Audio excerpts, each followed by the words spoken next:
Senhores e senhoras, muito bem-vindos a mais um episódio do podcast Gospel. E para a alegria de todos vocês, eu e Washington estamos juntos nessa gravação, graças a Deus. Depois de muito tempo, né, João? Nossa vida tá bem corrida. Sim. Mas nós estamos aqui daquele formato que vocês gostam, né? Que recentemente a gente estava gravando reflexões, vídeos curtos, mas hoje não. Hoje é o vídeo longo. Hoje é o vídeo longo. Aquela que conversa que vocês tanto gostam. E hoje a gente vai conversar sobre um texto que me chamou a atenção nos últimos dias, Mateus capítulo 20. A gente não vai ler diretamente, mas a gente vai conversar sobre esse texto e fazer uma reflexão aqui para realmente transformar nossas vidas nesse dia. Então acompanha com a gente. Cara, Mateus capítulo 20 nada mais é que a história mais injusta da Bíblia. E eu vou explicar por quê. Porque quando a gente lê a primeira vez, pelo menos aconteceu comigo, quando eu me deparei com o texto dos trabalhadores da vinha, eu olhei e falei, cara, isso aqui tá errado.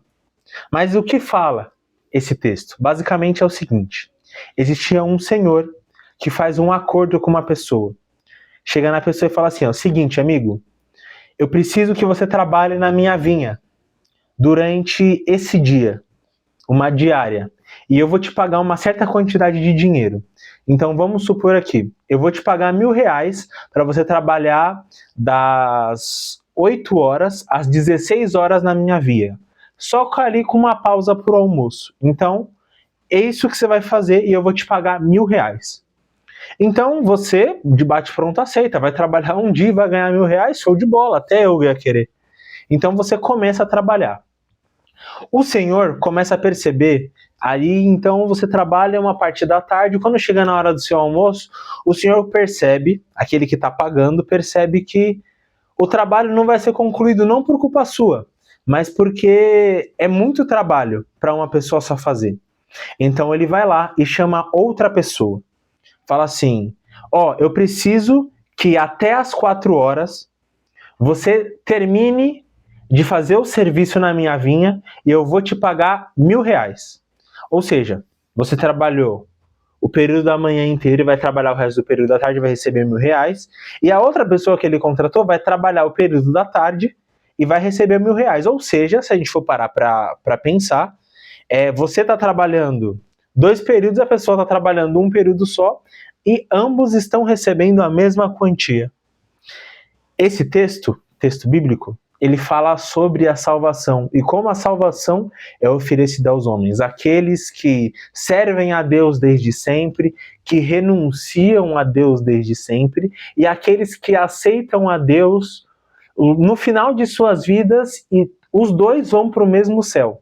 Quando eu me deparei, mano, com esse texto, eu falei, caramba, Deus é injusto. Porque ambos recebem a salvação, só que um teve uma vida inteira de sacrifício, de renúncia, e alcançou o céu. O outro se arrependeu, os 45 do segundo tempo, e alcançou o céu. Que Deus injusto é esse? Só que, meus amigos, é aí que vem um pulo do gato. O porquê de Deus não ser injusto nessa parábola, que acredito eu que seja a parte mais profunda e mais relevante e maior desse vídeo. Bom, João, se você perceber ali naquela parábola, é interessante que tanto um como o outro recebem o mesmo valor. Só que um começa lá no comecinho do dia, vai colocar aqui umas 6 da manhã, do pôr do sol, e vai até a noite trabalhando. Só que Sim. o valor combinado com ele foi R$1.000. Exato. Aí, sei lá, falta 4 horas para acabar, e aí, como você disse, pô, não vai dar tempo de concluir a obra, então eu vou chamar outros trabalhadores para vir trabalhar aqui. Só que no final, tá os dois para receber o pagamento. Aí o servo que trabalhou o dia inteiro olha para o servo que trabalhou 4 horas, olha para o senhor e fala, não, isso é injusto. Sim. Como assim? O cara trabalhou menos que eu e vai receber a mesma coisa? E aí não faz sentido. Eu acho que a resposta que Jesus dá do Senhor, que no caso é ele, que aí você vai comentar sobre isso agora, é sensacional. Porque é uma resposta que quebra o orgulhoso, que se acha alguma coisa por ter trabalhado mais, e traz aquele que tem pouco valor para perto. E essa resposta, quando eu me deparei com ela, né, lendo mais de uma vez o texto, que é um texto não complexo de se entender por causa da hermenêutica, da exegese, mas um texto complexo de você entender porque ele quebra você, quebra suas expectativas, quebra aquilo que você acha que merece, principalmente a expectativa daqueles que cresceram na igreja. Porque muitas pessoas que cresceram na igreja se veem, eu renunciei tudo aquilo, então eu sou mais do que aqueles que chegaram depois. As pessoas realmente pensam assim. É assustador, eu posso dizer porque no vídeo, inclusive, que eu conto a minha conversão, porque eu pensava assim. Porque eu cresci na igreja, eu nunca me desviei dos caminhos do Senhor. Então, quando você é adolescente, quando você é jovem, você pensa que você é mais importante ou melhor do que aqueles que chegaram depois. Então, essa parábola é justamente para quebrar o orgulho daqueles.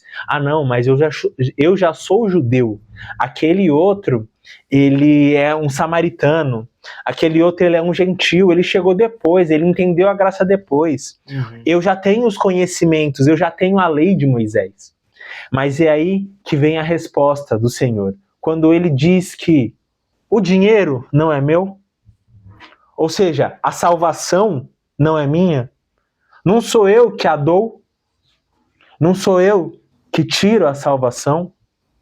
Ou seja, se tudo é do Senhor, a tudo pertence ao Senhor, tudo foi Ele que criou, quem é que dita as regras? O problema é que o trabalhador, ele não ficou contente que ele não ficou triste porque ele estava recebendo R$1.000, e sim porque o outro também. Então é aí onde a gente detecta o quão corrupta é a natureza humana. Porque às vezes a pessoa ela não quer que ela receba mais, ela quer que você receba menos. Para que ela fique feliz com, tipo assim, contanto que você receba menos do que eu, e eu esteja aqui sempre acima de você, a gente vai viver bem. A partir do momento que você recebe a mesma coisa que eu, trabalhando menos, ou então recebe mais, trabalhando menos, aí a gente não é mais amigo. Você entende? E é aí onde está a corrupção humana. E aquele exemplo que você vai contar para nós agora, que é um exemplo que me impactou, porque às vezes a gente não enxerga por esse ângulo, não enxerga dessa forma. Eu vou agora, né, como estamos fazendo as pregações, ilustrar, contar uma história que é da vida real, que acontece ainda hoje, mas que a gente não, como a gente se acha super crentes, né, a gente tá na igreja todo domingo, a gente tá participando das atividades, dos ministérios, a gente não percebe isso. Né? Sim. Então eu vou dar um exemplo aqui, é uma história fictícia. Vamos supor que há um homem, e esse homem, ele entra na sua casa, ele assassina toda a sua família, no caso você homem, sua esposa, seus filhos, e ainda ele abusa sexualmente das suas crianças. Esse homem é julgado, vai preso, só que a pessoa que morreu, as 3 pessoas, tirando as crianças, a mulher e o marido que morreu, eles não eram cristãos. E a palavra diz que aquele que não crê vai estar condenado. Eles foram assassinados por um homem cruel. Só que eles também não eram cristãos, então eles morreram, e o destino deles, colocando aqui, a gente não é Deus, a gente está apenas colocando aqui, eles estão condenados. Passa um tempo, este homem que estuprou, que matou, que fez um escarcéu naquela casa, ele é preso e ele é julgado. E aí ele pega a prisão perpétua. Nesse tempo que ele está vivendo na prisão, esse homem, ele recebe uma notícia de que ele vai pegar a pena de morte. E aí ele tem pouco tempo para viver. Um período curto para viver. Colocando ali 1 semana. E aí, durante essa 1 semana, como é de costume nos presídios dos Estados Unidos, vou colocar aqui como exemplo, sempre vai um pastor ou um padre falar com aquela pessoa que vai ser condenada. E supondo que essa pessoa, ela crê em Cristo. Ela se arrepende dos seus pecados, e aí, chega a semana, ela morre. Espiritualmente falando, essa pessoa vai estar aonde? No céu. Todo aquele que se arrepende e crê no Senhor verdadeiramente é salvo. Só que, qual que é a nossa visão ao olhar humanamente uma família que foi assassinada, crianças foram estupradas e o cara era um assassino sangue frio. Só que esse cara agora, ele tá no paraíso com Jesus. Porque no último minuto ali, faltando uma semana, ele ouviu o evangelho, ele creu e ele se arrependeu. Sabe quem é esse cara? O ladrão da cruz. Cara, olha, essa perspectiva, essa visão é uma visão que quebra tudo aquilo que a gente tem por certo, né? Porque às vezes a gente olha A mais B igual a C. A gente, se seguir por aquele caminho, vai chegar ao ponto. Só que o evangelho, ele é mais complexo que isso. Porque ele quebra as nossas percepções de forma cruel. De forma cruel. Porque tudo aquilo que a gente acreditava, não, fizer isso, você atinge a salvação. A gente esquece que a salvação, ela não é atingível. Ela é um presente. Ela é uma dádiva. A gente não alcança a salvação. Ela nos alcançou. E por não entender isso, que a gente às vezes acha que merece alguma coisa de Deus, sendo que não, a gente não merece. Sendo que tudo que temos de Deus foi nos dado gratuitamente.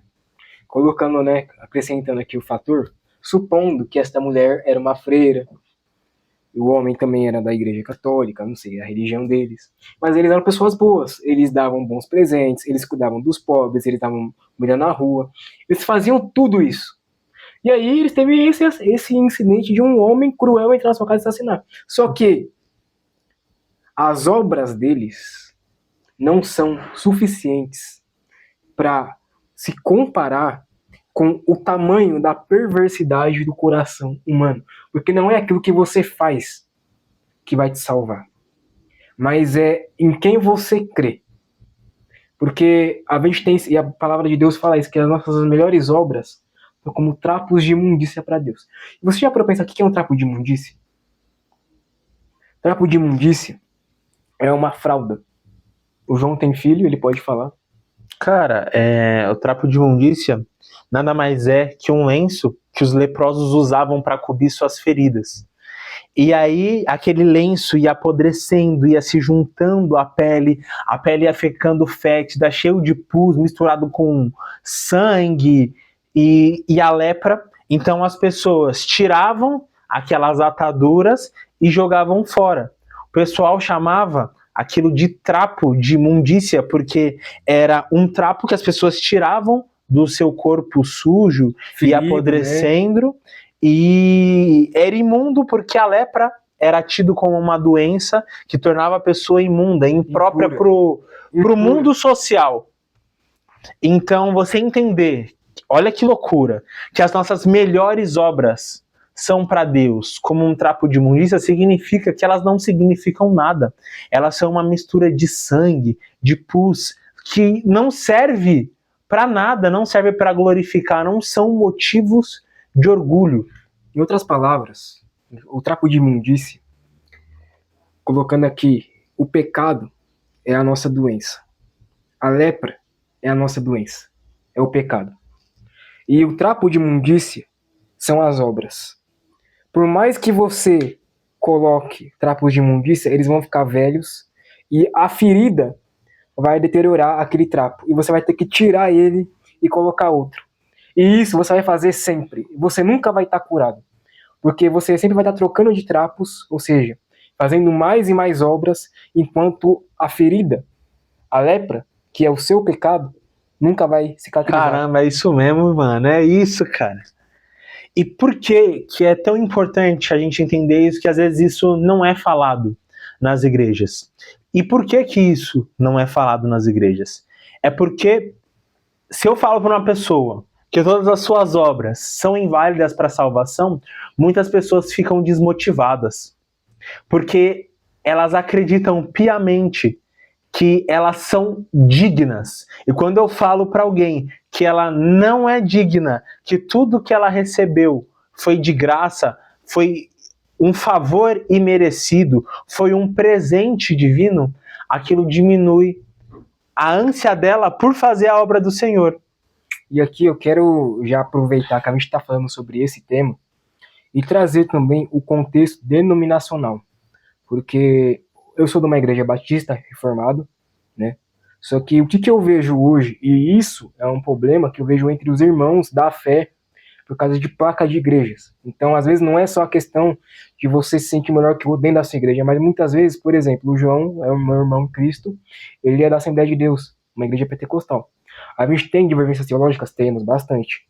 Só que, muitas vezes, e eu vou colocar aqui, vou colocar isso aqui e vou falar mesmo, os reformados, os presbiterianos, batistas, calvinistas, acham que, por eles terem uma teologia melhor, assim, questão de estudar, se dedicar, ele pode chegar no outro irmão e menosprezar ele pela falta de conhecimento, pela falta de preparo, muitas vezes. Não que a Assembleia não tenha esse preparo, mas por achar que não, agora eu faço da teologia a minha Bíblia. E não é isso, a teologia é falha, a teologia ela não é a palavra de Deus, no sentido de ela não é inerrante.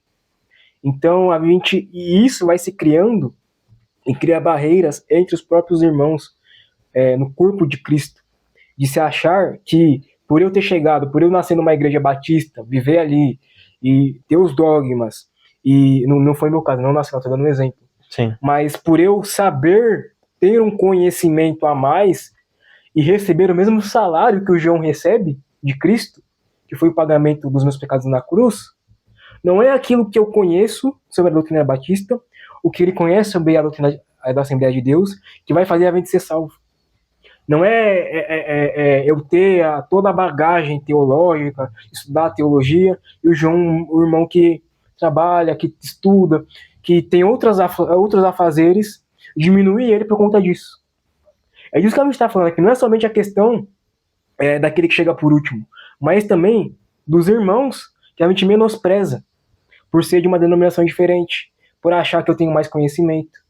E isso, infelizmente, é uma coisa que está acontecendo hoje, e eu falo aqui, e eu sou de uma igreja batista. Sim.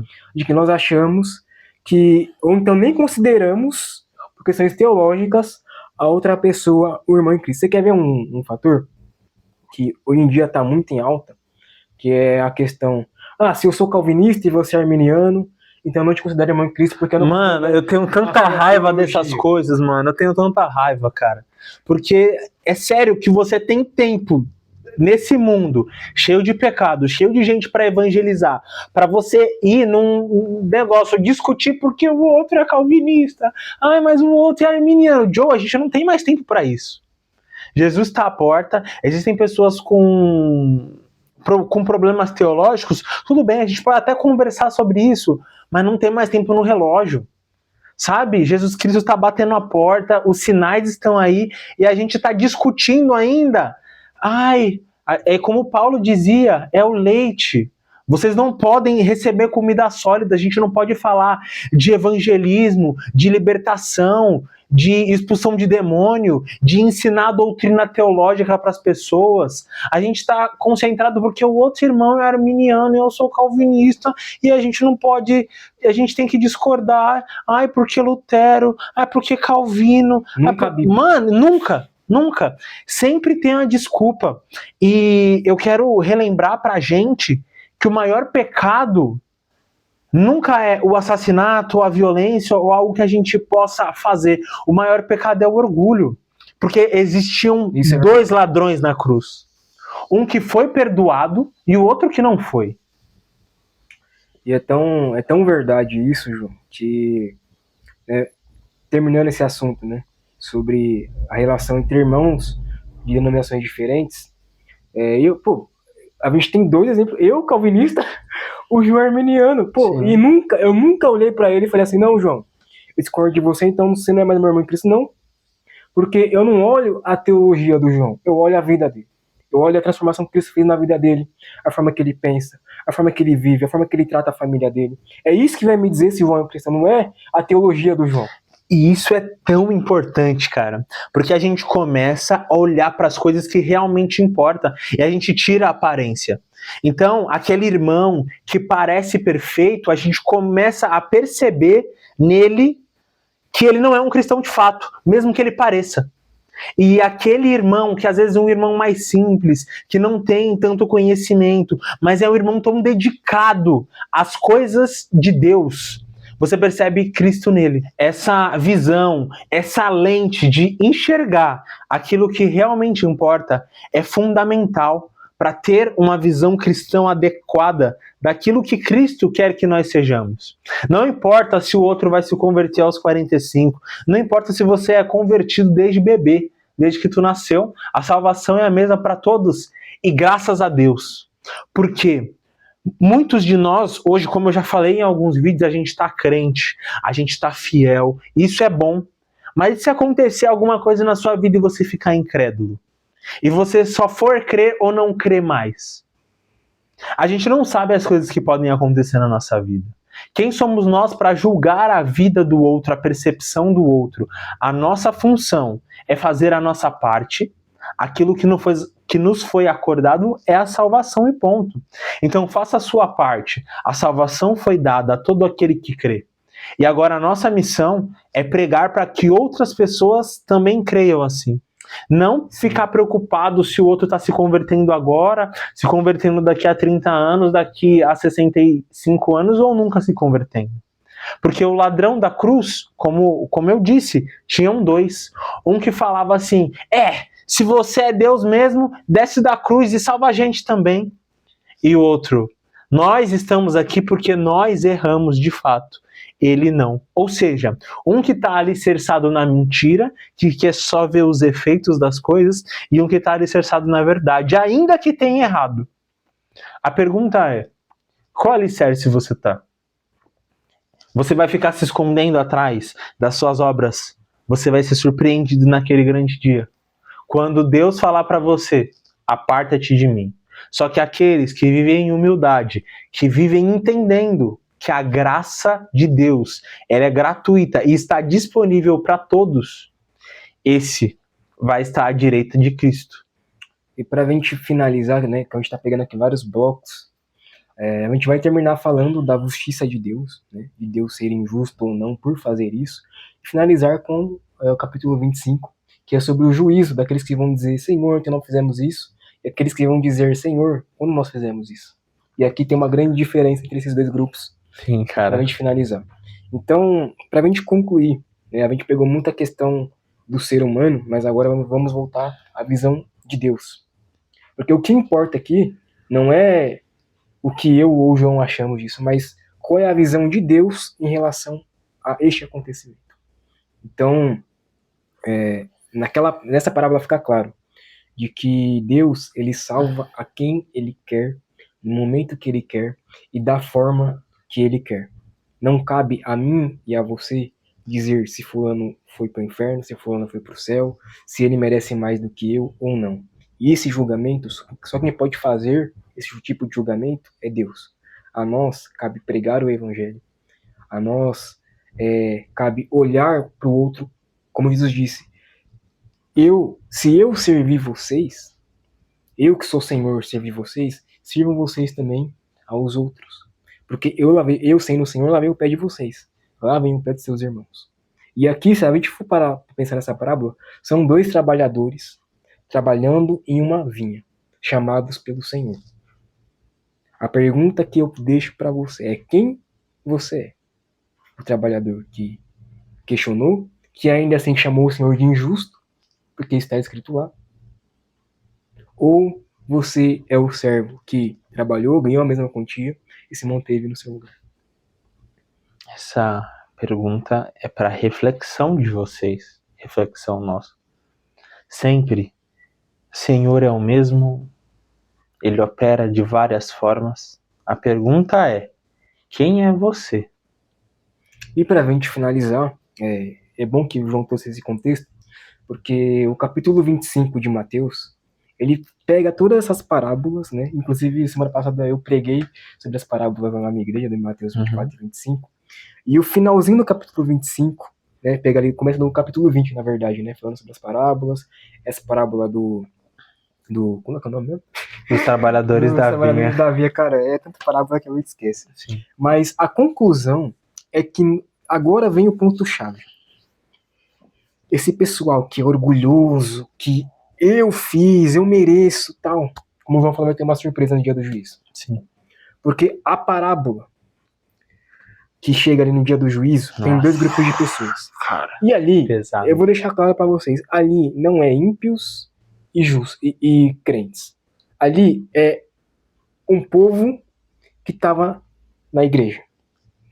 Ele tá falando dos crentes, né? Dos crentes. Daquele que... E aí, Caramba. quando Jesus separa as ovelhas dos lobos, ele está separando o joio do trigo que está dentro, infiltrado dentro da igreja.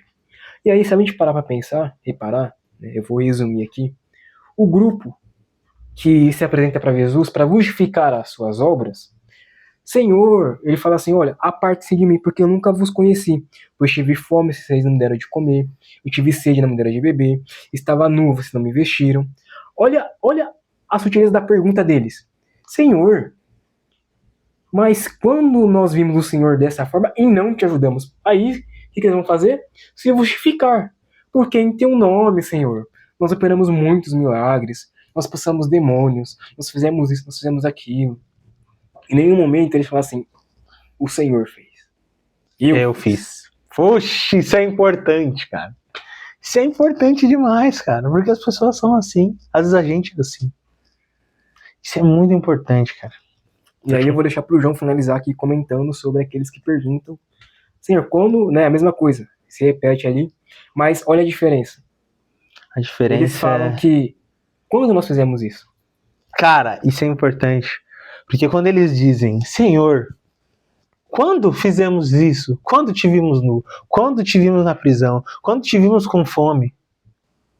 E Jesus diz a eles, naquele dia, quando fizestes aos meus pequeninos, a mim fizeste. O que significa? Que às vezes, aquele esforço que você está fazendo pelo ministério, pelo agradando, bajulando o pastor presidente, fazendo grandes eventos, grandes festas, naquele dia não vai valer de nada.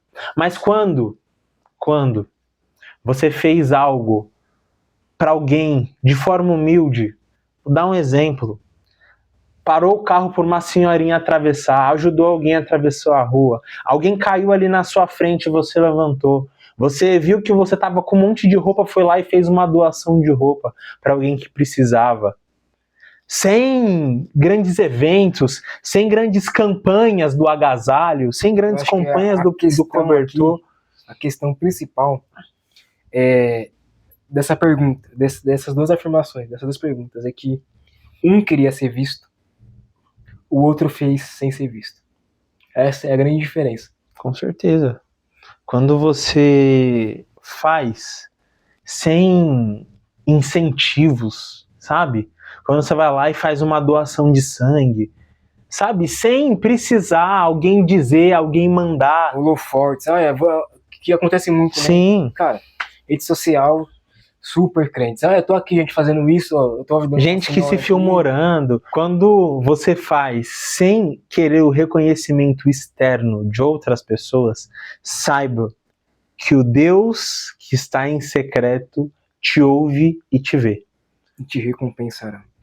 Então, pra gente finalizar esse vídeo, né, que a gente trouxe vários contextos aí, né, da Bíblia pra gente respaldar esse vídeo, mas a questão principal, como o João trouxe aqui, eu posso resumir em orgulho, avareza, e humildade, reconhecimento que quem faz tudo é Deus. Nós somos apenas mordomos de Deus, cuidando das coisas que são dele, não são nossas. E valeu, deixa seu like, se inscreva no canal. E muito obrigado por ficar com a gente em mais um vídeo do Podcast Gospel. Curte, compartilha e comente com o máximo de pessoas que você puder. Até a próxima.